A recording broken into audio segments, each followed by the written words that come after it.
Hi guys, Mr. Michelle here. We're going to be working on lesson 14 from Engage New York Module 1 today. We're going to be dividing decimals with a remainder using place value understanding and relating it to the written method, which is our standard algorithm. Okay, so our first problem today asks us to divide 6 and 72 hundredths into 3 equal groups. So the first thing I want to do is model that on a place value chart, and what I've done is I've written it numerically: 6 ones, 7 tenths, and 2 hundredths. Now I'm modeling that with place value just below it. I have 6 ones, 7 tenths, and 2 hundredths. Now you'll also notice I have 3 rows below here. Because I'm dividing it into 3 equal groups, I want to show what each group is going to end up with. So as I work through this, you'll see me put the place value discs in each of the 3 groups in equal amounts. Let's start with the largest place value, the ones, and we'll share out into 3 groups. So if I want to make 3 equal groups out of 6, how many will be in each group? One way to do it is to kind of visually look, and I can see here are 3 equal groups of 2. And if I place them into these rows below, I have 2, 4, and 6. So I've got 2 ones in each of my 3 groups, and just to check, if I have 2 ones in each of my 3 groups, 2 groups of 3 is 6.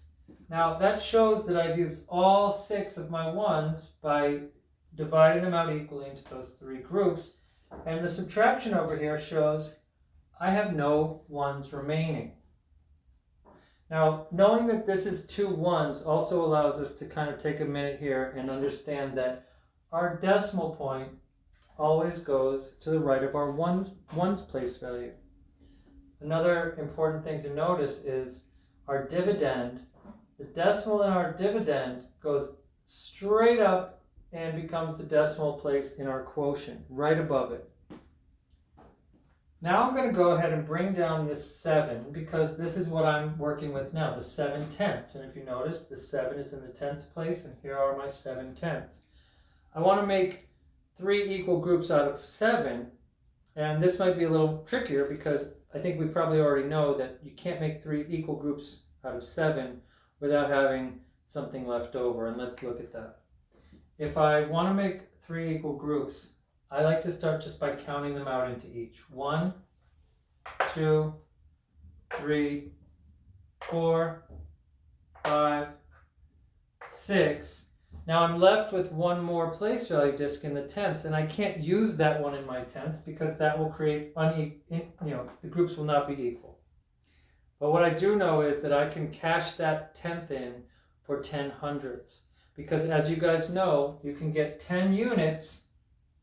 If I cash in a tenth, that's equal to 10 hundredths. I can cash in 1/10 for 10 units to the right, which is hundredths. Now I'm going to take this 1/10 and I'm going to cash it in for 10 hundredths, which I have right here. My 10 hundredths: 1, 2, 3, 4, 5, 6, 7, 8, 9, 10. So there are 10 hundredths that I've cashed in from my tenth, and I also had 2 hundredths already there, so I should have 12. Let me count. 1, 2, 3, 4, 5, 6, 7, 8, 9, 10, 11, 12. Now I have 12 hundredths that I want to break into equal groups, and I'm going to break them into 3 equal groups. We want to think about multiples of 3. We want to think about the number sense and the fact families that might occur with 12 and 3. So if we think back a few years in school, we can think 12 divided by 3 is 4. Well, let's see. Let's model that out. Again, I'm going to count. 1, 2, 3, 4, 5, 6, 7, 8, 9, 10, 11, 12. Now I've shared those 12 hundredths equally in 3 groups, and I'm left with 4 hundredths in each group. There's nothing left over. There's no remainder. Let's show the 2 groups of tenths that I had here. 3 groups of 2 tenths is 6 tenths. So here's the 7 tenths that I had. I was able to create 3 groups of 2 tenths using 6 of my tenths. But as we saw, we were left with 1 tenth. And we cashed that tenth in. Here's my hundredths. I had 2 hundredths and 1 tenth, which gave me those 12 hundredths. I took those 12 hundredths and I shared them equally in 3 groups, and I was able to get 4 groups of 3, which used up all 12 of those hundredths. And to prove it, I subtracted the 12 I used from the 12 I had, and I'm left with nothing, which means I don't have a remainder after I've shared those equally in 3 groups. I take 6 ones and 72 hundredths. I've shared it equally in 3 groups.